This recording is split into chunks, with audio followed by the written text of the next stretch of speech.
बिल्कुल हमें सीखना चाहिए। सबसे जो आप छोड़ गए जो वाइटल पार्ट है हमारी इकोनॉमी का, वो आप छोड़ गए फार्मिंग, एग्रीकल्चर, आप वो मिस कर गए।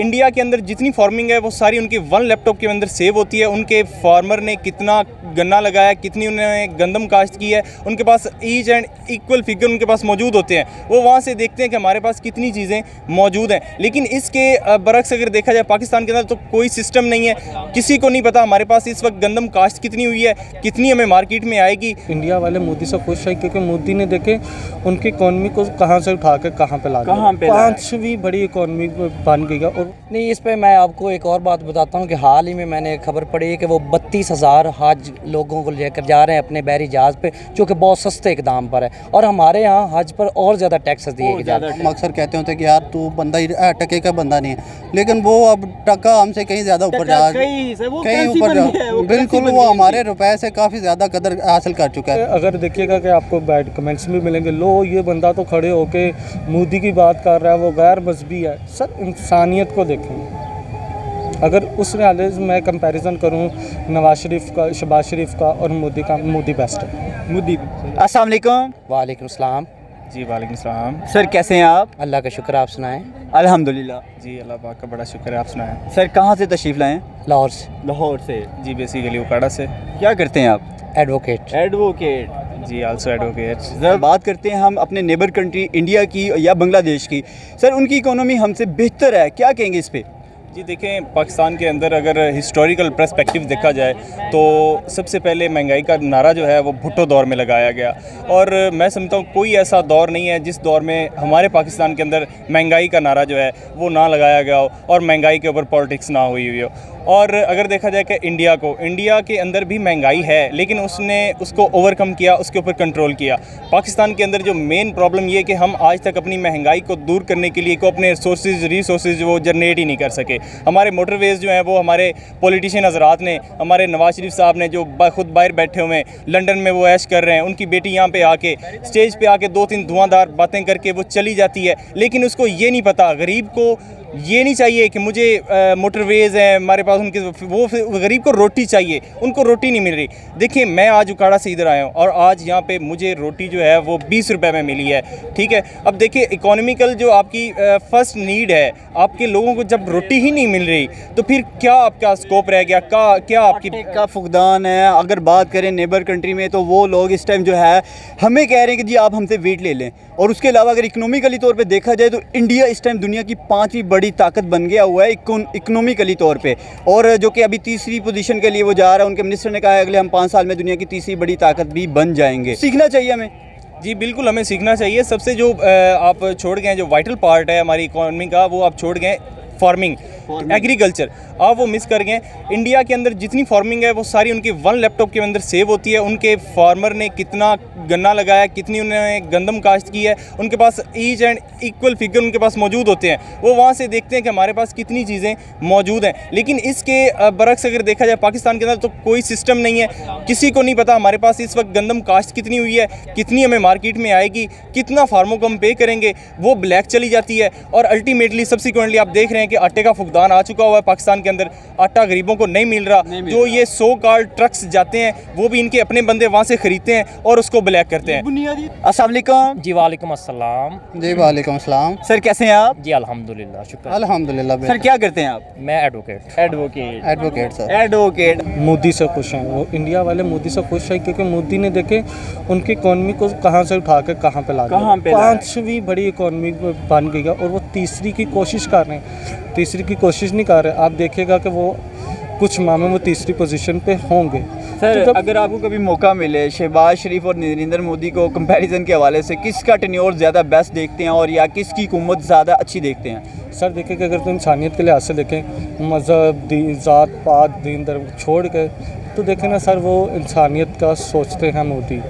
क्योंकि अगर देखिएगा कि आपको बैड कमेंट्स भी मिलेंगे, लो ये बंदा तो खड़े होके मोदी की बात कर रहा है, वो गैर मजहबी है। सर इंसानियत को देखें। अगर उस लिहाज से मैं कंपैरिजन करूं नवाज शरीफ का, शहबाज शरीफ का और मोदी का, मोदी बेस्ट है। मोदी बेस्ट है। जी सर। सर जैसे कि अभी आपने कहा है कि मोदी बेस्ट है, उसके पीछे क्या रीज़न है? क्या उनकी इकोनॉमी ज़्यादा स्ट्रॉन्ग है इस वजह से आप कह रहे हैं, या फिर देखा जाए कि वहाँ पे अगर ओवरऑल देखा जाए तो लोग वहाँ के बड़े खुश हैं इंडिया से कि इंडिया में जो है मोदी उसने बड़ा अच्छा परफॉर्म किया? जी सर, अगर तो देख रहे मैं इस हवाले से नहीं कह रहा कि उसने इकोनॉमी स्ट्रॉन्ग की, उसको फिक्र है। उसने देखे कि इंडिया में आज मुल्क की इज़्ज़त बरकरार करती है उसे। हमारी देख ले, किसी भी कंट्री में हमारे चले जाएं, कुछ भी चले जाए, वहाँ की कंट्री हमें क्या करती है गरीब। पाकिस्तान की इन्होंने कहीं इज़्ज़त छोड़ी ही नहीं है। और देख ले पाकिस्तान टॉप 100 की लिस्ट, इकॉनमी लिस्ट में से बाहर हो गया। सर ऐसा तो मेरे ख्याल से तो कोई सेक्टर नहीं है। कोई सेक्टर नहीं है जी। बेशक आप देख लें कि अगर हम व्हीकल्स को देखें, अगर हम टेक्सटाइल्स को देखें, अगर हम पेपर मिल्स को देखें, अगर हम इंपोर्ट एक्सपोर्ट को देखें, हमारी तमाम इंडस्ट्री बंद हो गई है, बंद हो रही है। कुछ आप देखें कि टोयोटा की बात करें, सुजुकी की बात करें, हैवल की बात करें, आप यहाँ पे कंट्री कोई हमारी भी छोड़ के वो बांग्लादेश में शिफ्ट हो रही है। अपनी सारी काटन की सारी शिफ्ट हो चुकी है, शिफ्ट हो चुकी है, बेशक शिफ्ट हो चुकी है काटन की। Economy day by day economy day by day गिरती जा रही है, जिससे कहले मुल्क की माशियत और डाउन होती जा रही है। और अगले आने वाले नेबर कंट्री की बात करने वाले हैं कि इंडिया की जिस तरह से वो अपने आप को माशी लिहाज से स्ट्रॉन्ग करता जा रहा है। देखिए जी, आने वाला टाइम जंग का जो कि वेपन के साथ नहीं होगी, आने वाला जो टाइम है वो एक माशी लिहाज से आप अपने आप को कितना स्ट्रॉन्ग करते हैं उस हवाले से आने वाला टाइम है। क्या कहेंगे इस हवाले से? अगर हम अपने आप को माशी लिहाज से इतना ही कमज़ोर करते जाएंगे तो आने वाला टाइम हमारे लिए एक तकलीफ होगा। अभी भी हम क्राइसिस में चल रहे हैं। जी बिल्कुल, आपकी बात ठीक है। पहले पुराने वक्त है जंगें होती थी, ठीक है। अभी सिर्फ इसलिए कहते हैं कि इस बार जो नेक्स्ट होगी ना वो 5th जनरेशन वार होगी, सिर्फ सोशल मीडिया की वार होगी। जो दुश्मन लोग हैं मुल्क के अंदर इन हो के उसको सेपरेट करते हैं, उनको तफरीक करते हैं कि इकट्ठे, जब तक इकट्ठे नहीं होंगे तब तक हम किसी से जंग नहीं कर सकते। ऐसे ही मुल्क अपना हमारा पाकिस्तान जो है वो तफरीक होता जा रहा है, जिसकी वजह से ये सारे इशू क्रिएट हो रहे हैं। एक 1971 में एक ऐसा ही वाक़या हुआ था जो आज हमारे साथ, वो बांग्लादेश हमारा हिस्सा नहीं है, लेकिन बांग्लादेश आज हमसे बेहतर है और अच्छी पोजीशन में है। उनका टका जिसको हमने कहा था कि आप ये वैल्यू आप नहीं इख्तियार कर सकते, आपको हमने तनहा छोड़ दिया, आपकी ये वैल्यू नहीं है, आप नहीं अपने आप को इतना मजबूत नहीं कर सकते, लेकिन आज उनका टका हमसे, हमारे रुपए से ज़्यादा बेहतर है। आज अगर हम बात करें उनकी इकोनॉमी हमसे बेहतर है, हर लिहाज से बांग्लादेश हमसे बेहतर है। इसके पीछे क्या रीज़न है? सर बेसिकली जो एक फ़नी वे में अगर मैं इसे लेके जाऊं तो हम अक्सर कहते होते कि यार तू बंदा ही टके का बंदा नहीं है, लेकिन वो अब टका हमसे कहीं ज़्यादा ऊपर जा, कहीं ऊपर जा, बिल्कुल वो हमारे रुपए से काफ़ी ज़्यादा कदर हासिल कर चुका है। उसकी मेन वजह मैं पहले भी ये भाई ने भी कहा कि पॉलिटिकल अनस्टेबिलिटी जो है ना वो बहुत ज़्यादा होगी पाकिस्तान। ज़रूरत है हमारी। जी बिल्कुल, बेसिक नीड है। एक आटा ही नहीं है आपके पास तो आप सर्वाइव ही नहीं कर सकते। आपके पास इसके अलावा और कोई हल ही नहीं है। पाकिस्तान एक ज़रई मुल्क है। जी बिल्कुल, ज़रई मुल्क है। आपकी जो तकरीबन ज़्यादा पॉपुलेशन जो आपकी है वो एग्रीकल्चर पे बेस करती है, ज़राअत पे बेस करती है। सर नहीं, इस पे मैं आपको एक और बात बताता हूँ कि हाल ही में मैंने खबर पढ़ी कि वो 32,000 हज लोगों को लेकर जा रहे हैं अपने बहरी जहाज़ पे, जो कि बहुत सस्ते इकदाम पर है। और हमारे यहाँ हज पर और ज़्यादा टैक्स दिए जा रहे हैं। देखिए, हम अपनी इबादत के लिए अपने टैक्सेस पे कर रहे हैं, और वो बांग्लादेश जो जिनका ये कहता था कि ये सर्वाइव नहीं कर सकता, उसने ना सिर्फ हमसे अच्छा सर्वाइव किया बल्कि अब देखिए इबादत जी अपना नाम बना रहा है। देखिए जितने इस वक्त क्लॉथ या कपास वगैरह के जितने मैंने सुना था कि 1992 में पाकिस्तान होता था, लेकिन अब बांग्लादेश आ गया। ये सब चीज़ें हैं। लेकिन मैं आपको इंडिया की भी एक बात करता हूँ कि हाँ ठीक है कि वो अब 5 मान चुका है, लेकिन उनमें भी मसाइल बहुत ज़्यादा अभी भी है। अब देखिए वहाँ की जो आवाम इतनी गरीब है कि मैंने कुछ दिन पहले पढ़ा है कि वहाँ लिखा होता है किडनी फॉर सेल। वहाँ इतने गरीब, आप उनके किसानों को देख के वो खुदकुशी करते हैं, वो सुसाइड करते हैं। हमारे पाकिस्तान में भी उतने हालात नहीं, हमारी आवाम जो है बहुत ज़्यादा अमीर है। लेकिन सर हम चेक करते हैं, जैसे कि रोज़मर्रा के हालात देखते हैं तो वहाँ पे इकोनॉमिकली तौर पे वो अपने आप को काफ़ी हद तक बेहतर या इम्प्रूवमेंट देख रहे हैं। ठीक है, एक तबका आप कह रहे हैं कि बिल्कुल वहाँ पे ऐसा है, ऐसे तो हमारे, क्योंकि हमारे तो वो हालात है कि हमारे तो हुकूमत के पास पैसे नहीं है। नहीं, हुकूमत के पास पैसे हैं जितने हुकूमत के पास, अगर वो यहाँ कर वापस ले आए तो हमारा मुल्क अमीर हो जाएगा। लेकिन मैं उस तरह से बात नहीं करूँगा, ये थोड़ी कंट्रोवर्शियल बात हो जाएगी। हमारी हुकूमत के पास ही तो पैसे हैं, लेकिन ये अपने हैं, उनके अपने हैं, बस वो पैसे। ये देखिए पाकिस्तान इतना अमीर है, 70 साल से लोग इसे खा रहे हैं और ये ख़त्म नहीं हो रहा। आप कैसे कह सकते हैं कि ये गरीब मुल्क? लेकिन जो आपने आटे की बात की भाई से, मैं आपको वो कहता हूँ, वो एक रशिया यूक्रेन वॉर जो है उसको आप कहें, रशिया और यूक्रेन को bread bread basket of the world कहते हैं, वो पूरी दुनिया को गंदम देती थी, लेकिन उसके जो असरात हुए हैं वो पूरी दुनिया पे हुए हैं। आप देखें पूरी दुनिया में महंगाई बढ़ी है। सर हम $1 बिलियन के लिए IMF के पास जाते हैं और वहाँ पे शदीद यानी सख्त तरीन जिसको शराइत कहते हैं ना, वो हम अपने ऊपर अप्लाई करवाते हैं। बात करते हैं इंडिया $750 बिलियन की सालाना एक्सपोर्ट करता है।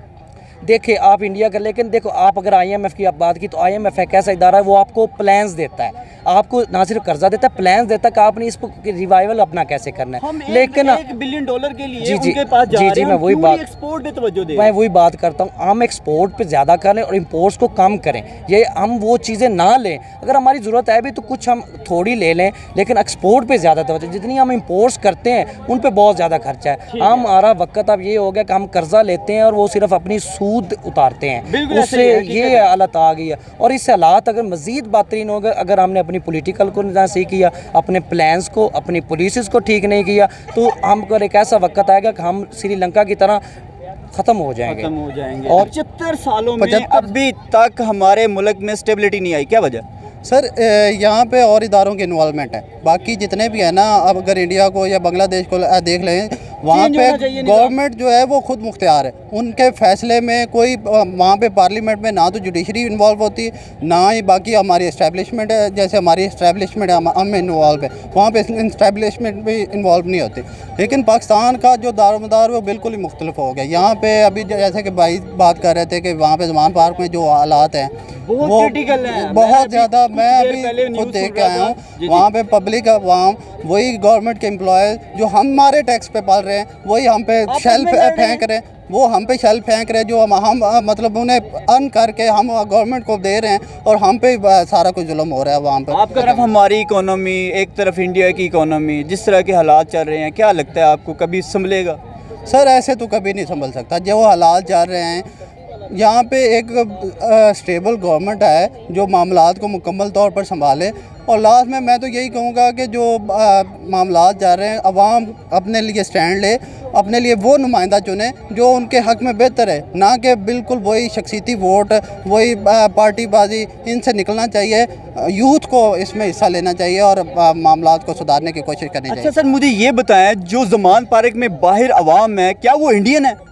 पाकिस्तानी, ऑफ कोर्स पाकिस्तानी है, इंडियन तो नहीं है। वो अपनी आवाज़ पर जुल्म जैसे किया जा रहा है, ऐसे लगता है जैसे वो इंडियन है या कोई वो इसराइली है, जिस पर जुल्म ढाए जा रहे हैं, उन पर आंसू गैस की शेलिंग की जा रही है, उनको मारा जा रहा है, गाड़ियाँ तोड़ी जा रही हैं। इसमें देखें ना, ये तो हमें हमारे अदारों को, हमारे जैसे कि निगरान वज़ीर आला आया, वो क्या है ना, हम खुल के बात कर सकते हैं इस पाकिस्तान में। फंडामेंटल राइट्स हमारे किधर गए सारे? स्पीच ऑफ एक्सप्रेशन हमारे किधर गए? आज बोलेंगे, कल हम उधर होंगे, उधर भी नहीं होंगे, पता नहीं कहाँ ले जाएंगे। जैसे शहबाज गिल के साथ हुआ है, जैसे आज़म स्वाति के साथ हुआ है, किस किस की बात करेंगे? हमारे PTI के मेन लीडर थे, वो सारे उठा के ले गए।